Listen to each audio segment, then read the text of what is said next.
Comment se libérer de ces complexes? On a tous une partie de nous qui nous dérange, que ce soit notre forme physique, ou notre niveau intellectuel, ou notre compétence. On a tous une partie de nous qu'on souhaite cacher.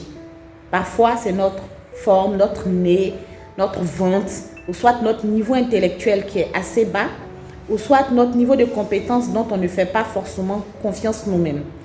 Et aujourd'hui, je vais vous demander d'être attentif parce que je vais vous montrer comment se libérer de ces complexes. Il vous est déjà arrivé de voir une personne toute belle, magnifique, et lorsqu'elle sort des paroles et des mots dans sa bouche, on se retrouve déçu parce qu'on se rend compte que cette personne manque de valeur. Elle méprise les personnes autour d'elle, qu'elle a un caractère hautain, ou soit elle est orgueilleuse et on finit par être déçu. Soit on découvre une autre personne qui a l'air banale, mais dès qu'elle commence à nous parler, dès qu'elle commence à nous dire certains mots, dès qu'on commence à échanger avec cette personne, on se rend compte que cette personne dégage une certaine énergie, un certain magnétisme qui nous captive et nous finissons à en tomber amoureux.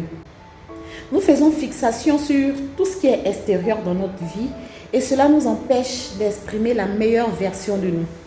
Et au contraire, au lieu de se concentrer sur des valeurs nobles qui vont faire que les personnes vont nous trouver extraordinaires, nous sommes captivés par tout ce qui est d'apparence physique au point où nous passons à côté de l'essentiel. Est-ce que vous savez que les personnes qui nous regardent ne voient en général pas nos défauts? Elles ne prêtent même pas attention à nos défauts.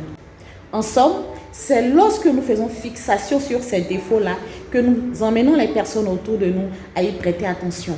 Je vais vous demander donc de faire un exercice. On va prendre l'image de Mère Teresa. Lorsque vous regardez cette femme, quelle est l'image qui vous revient immédiatement en tête? Est-ce sa beauté physique? Est-ce ses rides? Est-ce sa forme?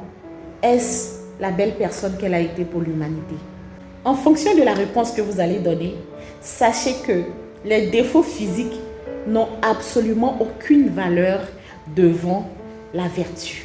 Sur ce, restez la lumière du monde.